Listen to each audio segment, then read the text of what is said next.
Bonjour tout le monde et bon sabbat. Et oui, aujourd'hui c'est la deuxième prédication, deuxième partie. Hein? Merci Claude. C'est la deuxième partie du sermon que j'avais commencé la semaine passée avec le titre « Héritier de Dieu ». Qu'est-ce que ça veut dire? Qu'est-ce que ça implique?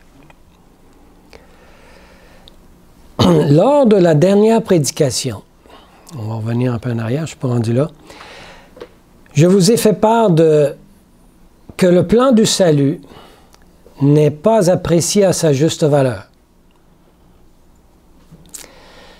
Que notre âme doit être nettoyée de tout orgueil pour que Christ soit intronisé à l'intérieur.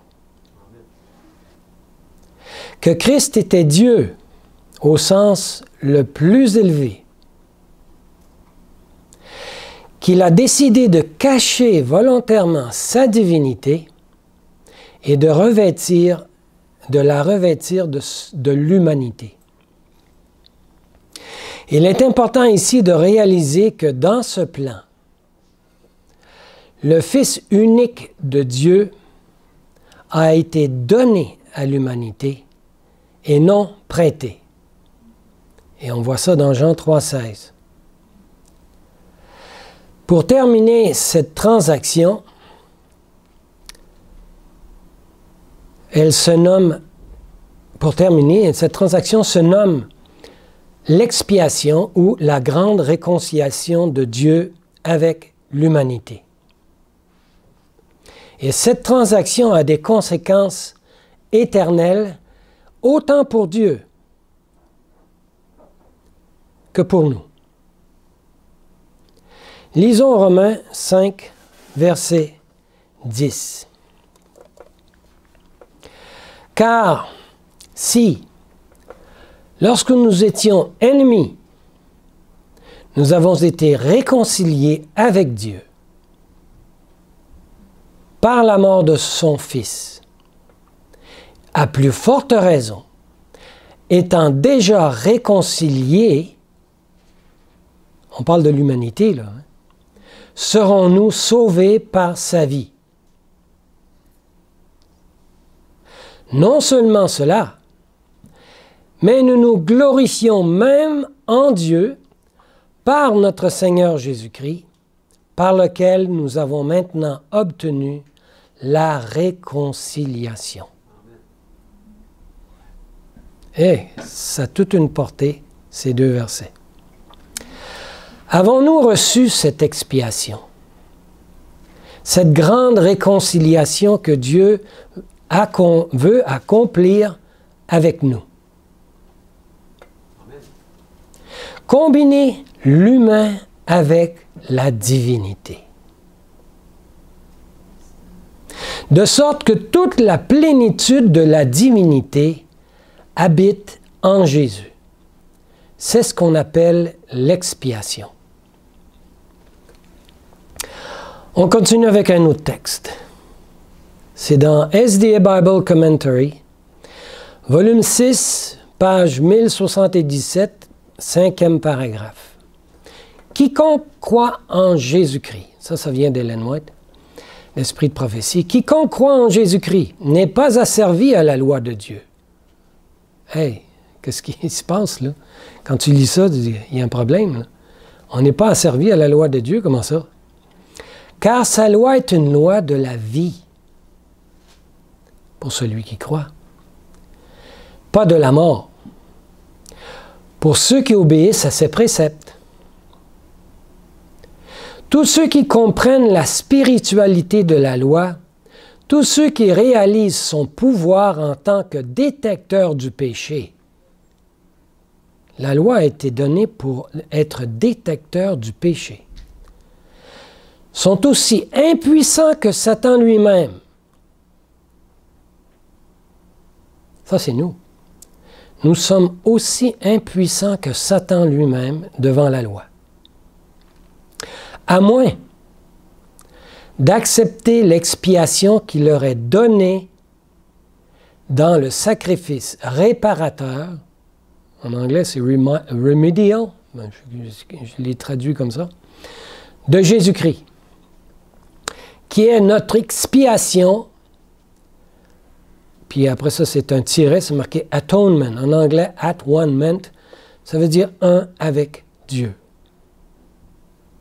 L'expiation, ça veut dire être un avec Dieu. On a étudié ça un peu à l'école du sabbat ce matin. Voilà l'expiation.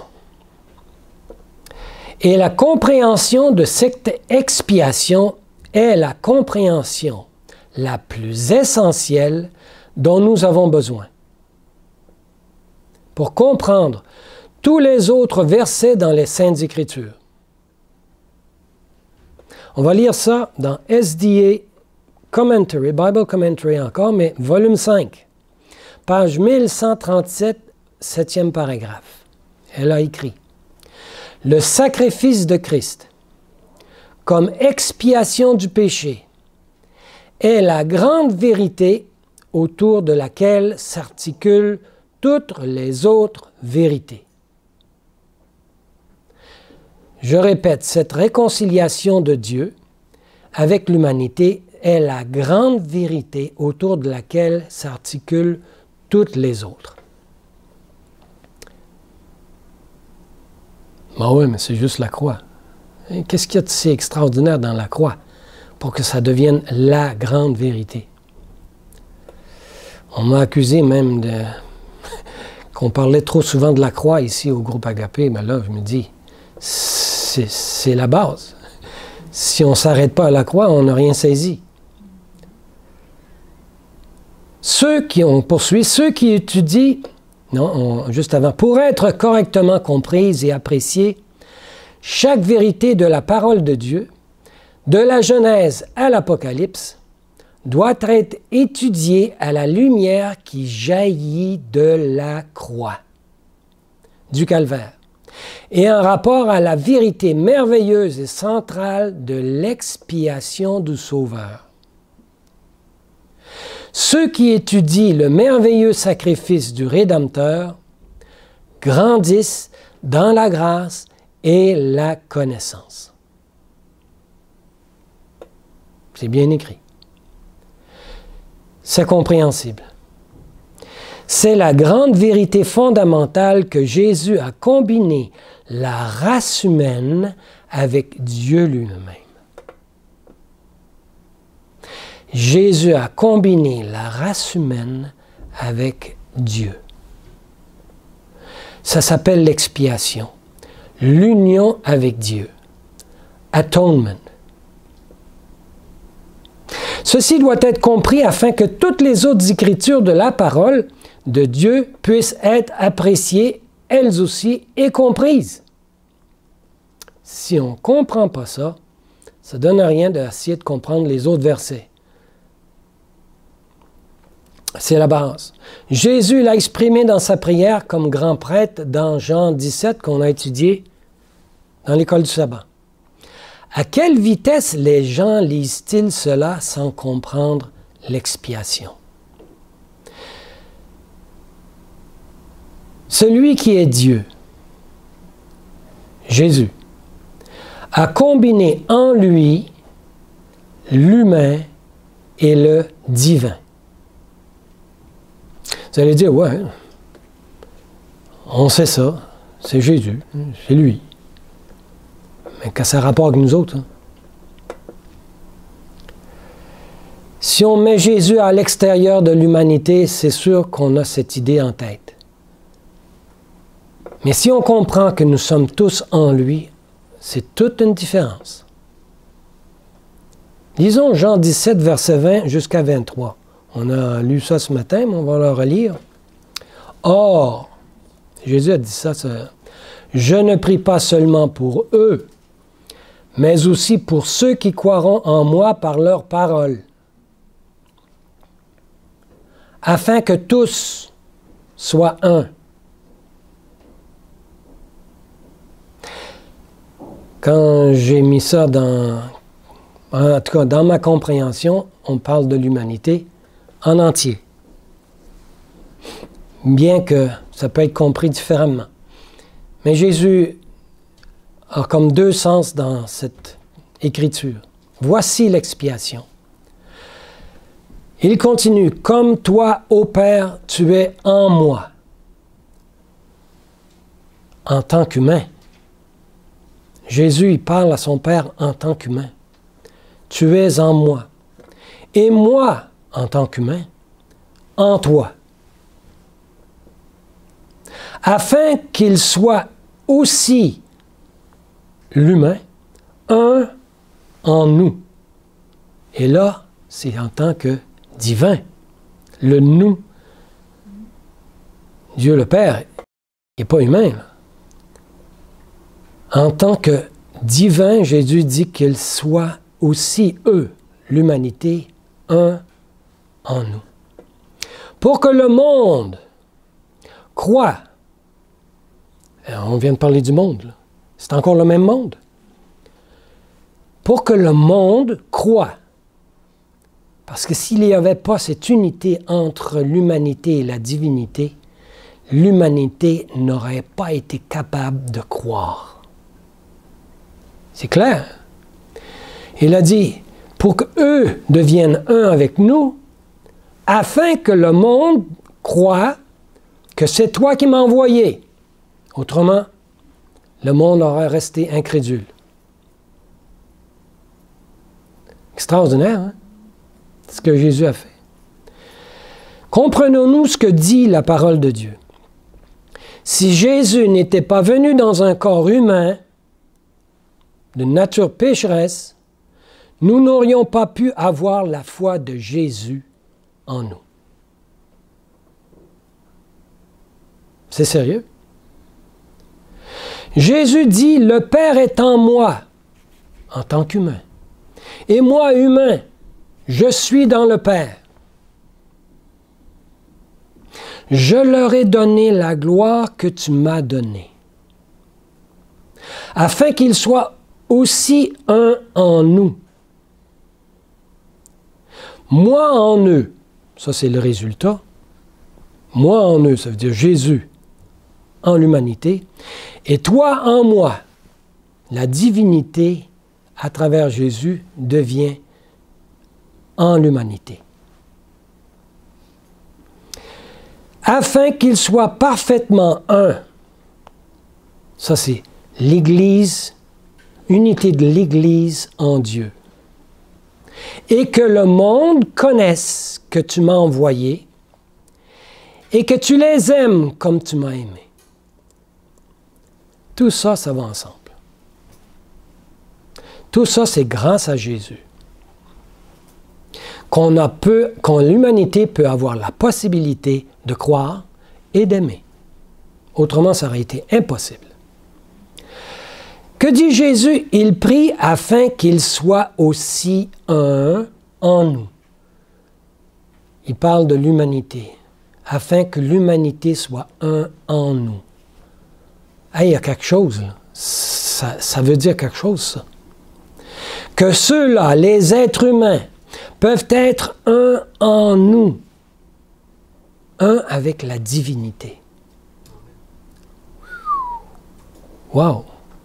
Pour qu'ils puissent croire, pour qu'eux puissent croire que c'est le Père qui a envoyé Jésus. Autrement, ça n'aurait pas été capable.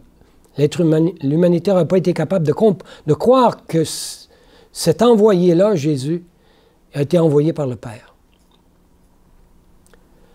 Ceci est le langage de Jésus. Moi en eux et toi en moi.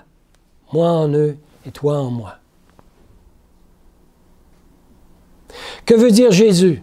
Jésus est venu et a combiné l'humain avec le divin afin que le divin qui était en Jésus soit aussi en eux. Wow! Afin que le divin qui était en Jésus soit dans l'humanité. Lisons un autre texte d'Esprit de prophétie. Dans That I May Know Him, page 256, troisième paragraphe. Le Christ, en revêtant sa divinité d'humanité, quand est-ce qu'il a fait ça? Lorsqu'il s'est incarné. Le Christ, en revêtant sa divinité d'humanité, élève, pas rien qu'un petit peu, hein, élève l'humanité à l'échelle de la valeur morale, une valeur comment? Une valeur infinie.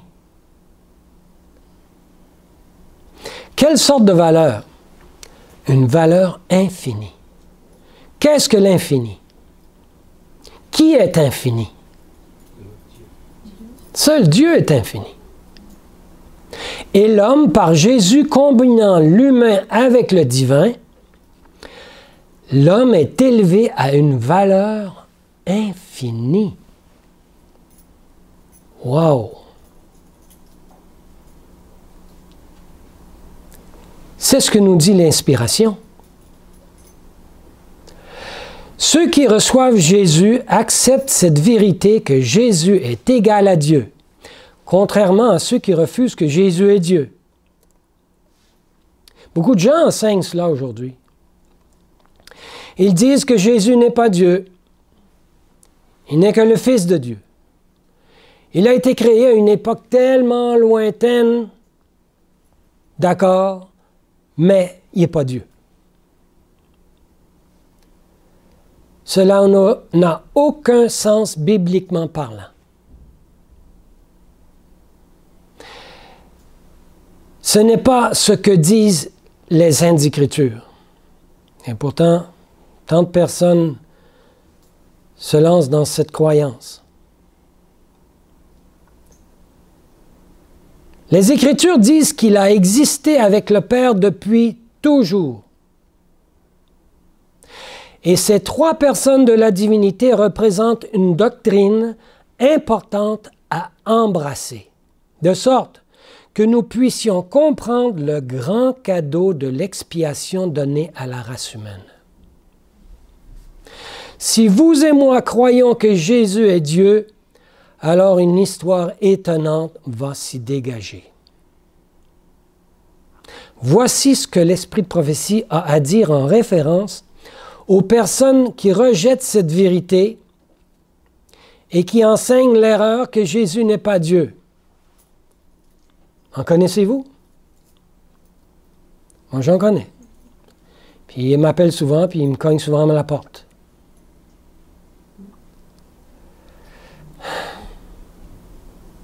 Même les musulmans ne croient pas que Jésus est Dieu. Lisons ça dans The Great Controversy, la tragédie des siècles en anglais, là. Page 524, deuxième paragraphe. Si les hommes rejettent le témoignage des Écritures inspirées concernant la divinité de Christ, elle dit, il est vain, ça veut dire, perdez pas votre temps, de discuter sur ce point avec eux. Oh, hein? Il est vain de discuter sur ce point avec eux. Pourquoi? Car aucun argument, aussi déterminant soit-il, ne pourrait les convaincre. J'ai vécu ça. J'ai discuté avec des témoins de Jéhovah pendant des heures. Ça n'a jamais rentré, même avec toutes les preuves bibliques. Les témoins de Jéhovah sont partis, puis absolument pas convaincus que j'avais dit la vérité. Essayer d'aider ces gens à voir la vérité, c'est impossible. Pourquoi? Car, elle dit, l'homme naturel ne reçoit pas les choses de l'Esprit de Dieu, car elles sont une folie pour lui. Donc, quand je dis que Jésus est le Fils de Dieu, c'est une folie. Il ne peut pas les connaître non plus, car elles sont discernées par le Saint-Esprit, spirituellement. On voit ça dans 1 Corinthiens 2,14, ce verset. Tous ceux qui persistent à croire cette erreur ne peuvent avoir une conception réelle du caractère ou de la mission de Christ, ni du grand plan de Dieu pour la rédemption de l'homme. Vous voyez comment c'est important? Si nous retenons une erreur de cette nature, nous ne pouvons comprendre le grand plan de Dieu pour la rédemption de l'homme. Nous ne comprendrons pas que l'homme, grâce à l'expiation, est élevé à une valeur, qu'est-ce qu'on a dit? Infinie. Et c'est dommage. J'appelle ça en anglais shipwreck, un naufrage. Des êtres humains qui vont aller au naufrage. Cela ne peut être compris si nous retenons cette erreur. L'expiation de Dieu avec l'homme en Christ élève l'homme à une valeur infinie. Comme nous l'avons vu, en Christ a habité corporellement toute la plénitude de la divinité. Toute. Et on lit ça. Non, on ne lit pas ça. Le corps de Jésus était le corps d'un être humain. Et cette photo le montre clairement. Et il n'y avait pas un auréole sur la tête. On voyait un homme, comme tout le monde. Et à l'intérieur de celui-ci habitait toute la plénitude de la divinité. Ce n'est pas une opinion d'homme que de dire que Jésus est Dieu. Et ce n'est pas une idée humaine. C'est une révélation des Saintes Écritures. Au contraire, l'humanité rejettera cela. L'homme naturel va toujours rejeter la divinité de Jésus. Lisons Éphésiens 3, 17 à 19. Éphésiens chapitre 3, versets 17 à 19. Afin que Christ, dans vos cœurs par la foi, et que, enracinés et fondés dans la charité, vous puissiez comprendre, avec tous les saints, quelle est la largeur, la longueur, la profondeur et la hauteur, et connaître l'amour de Christ, qui surpasse toute connaissance, afin que quoi? Vous soyez remplis de quoi? De toute la plénitude de Dieu. Wow! On s'arrête-tu à ces versets-là souvent? Afin que nous soyons remplis de toute la plénitude de Dieu. C'est pour ça qu'on a dit par rapport à Jésus qu'il était rempli de toute la plénitude de la divinité. Et maintenant, on a un verset qui dit que nous aussi, nous allons être remplis de toute la plénitude de Dieu. Ça ne ressemble pas à Jésus, ça? Qui était rempli de toute la plénitude de la divinité? J'ai fait un petit diagramme. C'est Jésus. Qui a revêtu sa divinité de l'humanité déchue? Jésus. Qui sera rempli de toute la plénitude de Dieu maintenant? L'humanité déchue. Tu ne vois pas ça extraordinaire? C'est ce que la Bible nous dit. Et alors que nous saisissons cette histoire et l'histoire du Conseil général du trio céleste, Conseil général du trio céleste, c'est le Saint-Esprit aussi, hein? Dieu le Père, le Fils et le Saint-Esprit, nous voyons comment ils se sont efforcés d'introduire Jésus dans le genre humain. Comment? Par la naissance. Et que par un grand effort, Jésus nous est lié à la divinité. Alors, parce que toute la divinité était en lui, nous voyons que cet amour que nous contemplons ici dépasse toute notre connaissance. Si nous recevons et croyons cela, nous pouvons être remplis de toute la plénitude de Dieu. Je dis encore, wow! Laissons l'inspiration nous l'expliquer une fois de plus.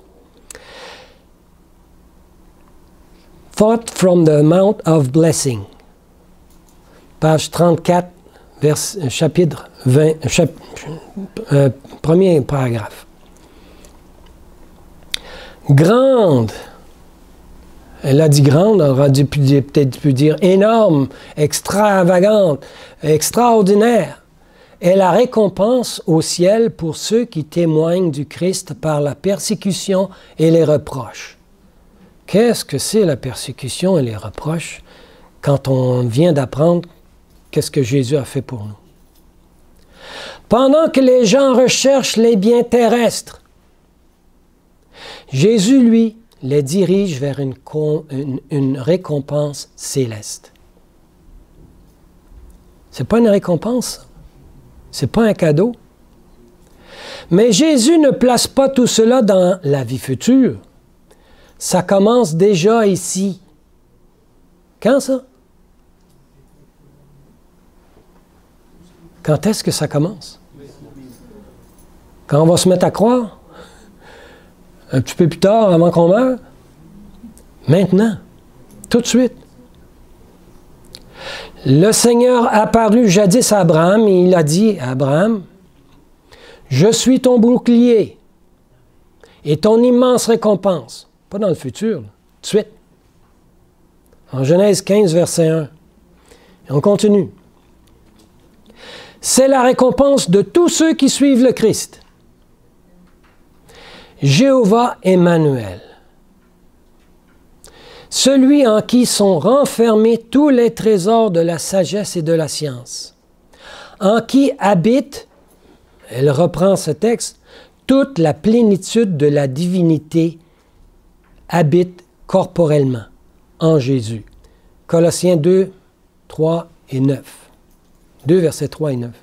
Pour sympathiser avec lui, le connaître, le posséder, ça c'est le résultat, pendant que le cœur s'ouvre de plus en plus pour recevoir ses attributs divins, de connaître son amour et son pouvoir.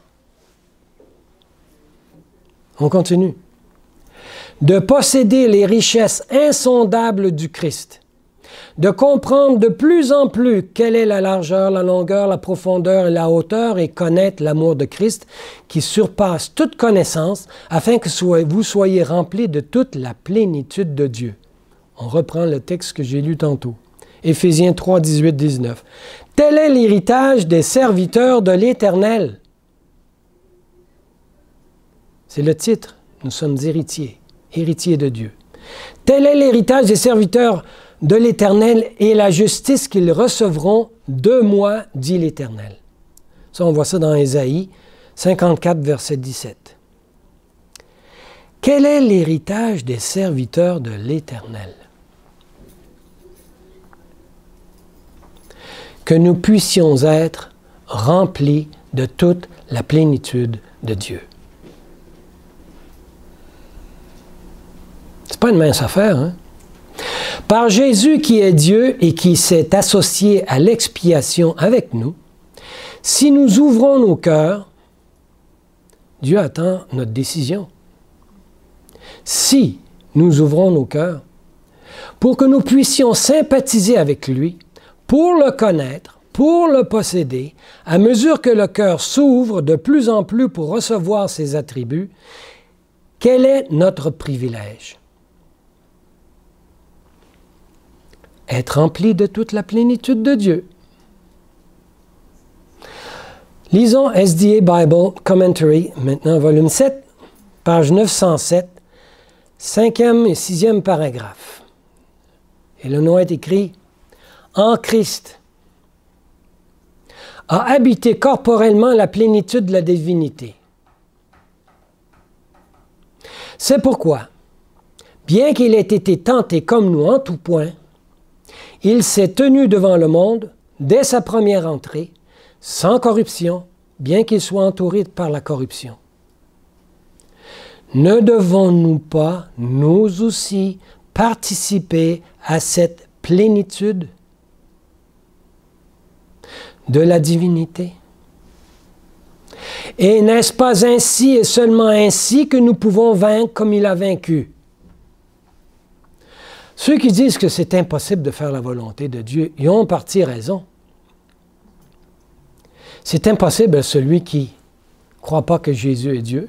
C'est impossible pour celui qui ne veut pas laisser Dieu faire son œuvre en lui. C'est évident. Mais il a dit clairement que c'est possible. C'est possible parce que le don a été donné à l'humanité. Que devons-nous aussi recevoir? La même plénitude qu'en Jésus-Christ. Et c'est quoi la plénitude en Jésus-Christ? C'est la divinité. Dieu a donné la divinité à l'humanité. C'est tout un cadeau, ça. Je suis certain que ce que je dis en ce moment, peut-être, va résonner dans vos oreilles comme un sacrilège. Ça l'a déjà été pour Jésus. Quand les Juifs ont entendu ce que Jésus a dit, quand il a dit « Je suis fils de Dieu », on a voulu le lapider.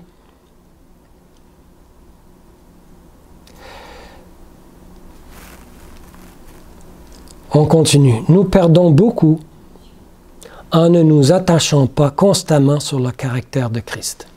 Quand on dit qu'on perd beaucoup, on perd la divinité. Le caractère du divin avec l'humain, nous perdons beaucoup en ne nous attardant pas là-dessus. C'est ce que dit la Bible dans toute sa simplicité. Le but de ce message est de nous faire comprendre le sens des mots dans Romains 8, versets 16 et 17. Car l'Esprit, on parle du Saint-Esprit, lui-même rend témoignage à notre esprit que nous sommes des enfants de Dieu. Et si nous sommes enfants, nous sommes aussi héritiers. Héritiers de Dieu. Et co-héritiers de Christ. Et si toutefois nous souffrons avec lui, afin que nous soyons aussi glorifiés avec lui. Si la divinité habitait en Jésus, il nous offre le même cadeau d'être co-héritiers comme Christ. D'avoir le même héritage que Christ a. Qu'est-ce que cela veut dire? Qu'est-ce que Jésus a fait par l'expiation? Il a fait de nous des héritiers de Dieu et des co-héritiers avec Christ. On voit ça dans Galates 4, verset 7. C'est pourquoi tu n'es plus esclave. Esclave de quoi? Esclave du péché. Mais fils.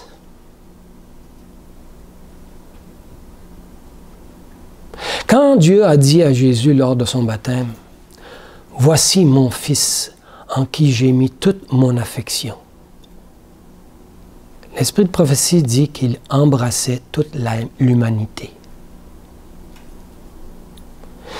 C'est comme si Dieu m'avait dit, « Richard, tu es mon fils, en qui j'ai mis toute mon affection. » C'est la même chose pour chacun d'entre vous. Nous sommes des fils et des filles de Dieu.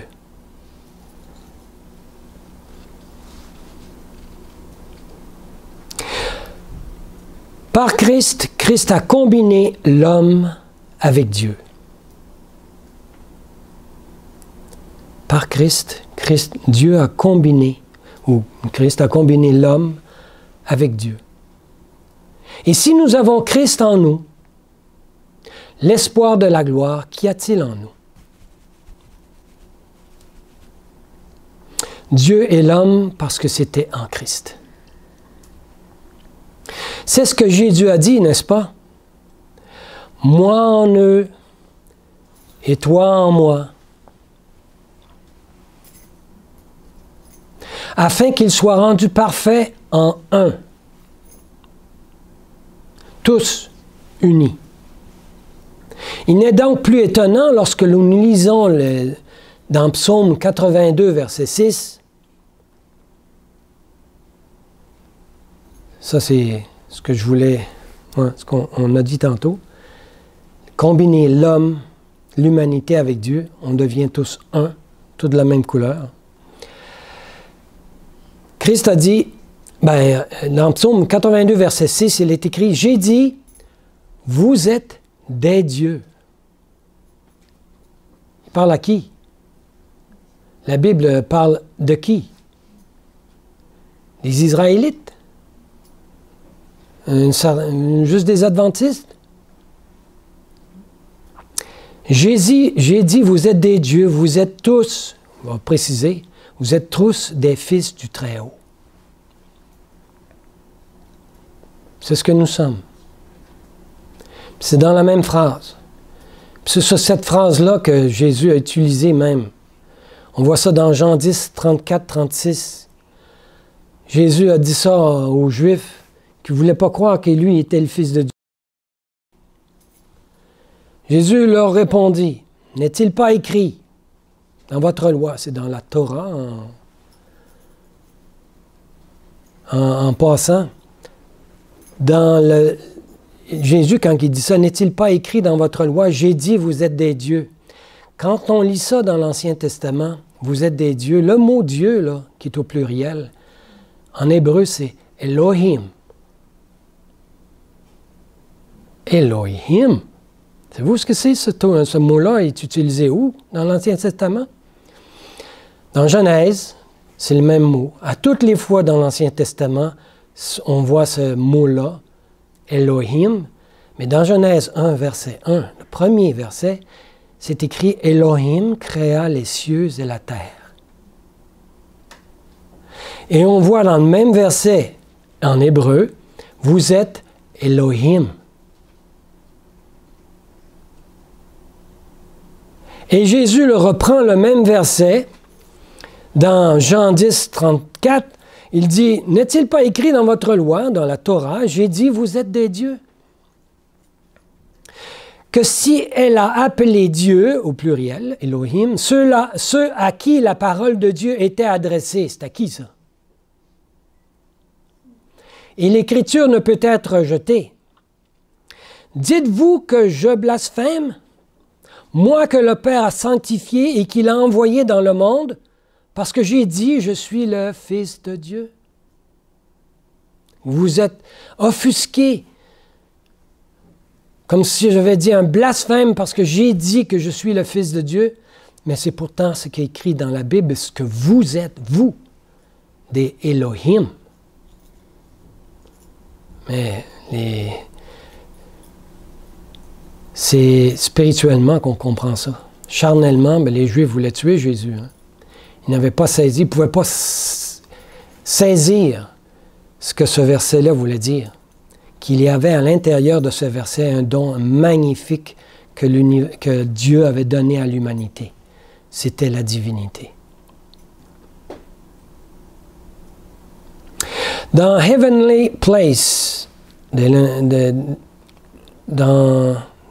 de l'Esprit de prophétie, page 354, au deuxième paragraphe, elle a écrit « L'invitation est « Sortez du milieu d'eux et séparez-vous ».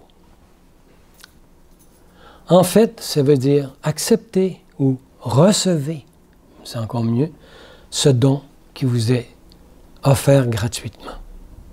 « Et je vous recevrai et je serai un père pour vous, si vous le recevez, ce don. Et vous serez mes fils et mes filles, dit le Seigneur Tout-Puissant. » Dans 2 Corinthiens 6, versets 17 et 18. Oh, quelle exaltation! Elle essaie d'expliquer ça en des mots. Quelle exaltation de l'humanité! Être membre de la famille royale. Enfant du roi des cieux. Y a-t-il plus haut que ça que Dieu pouvait nous mener?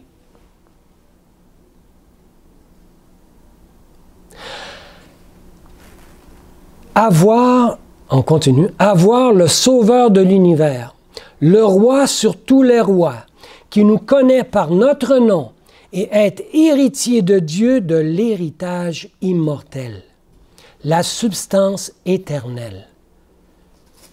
Qui a la substance éternelle? Qui a l'immortalité?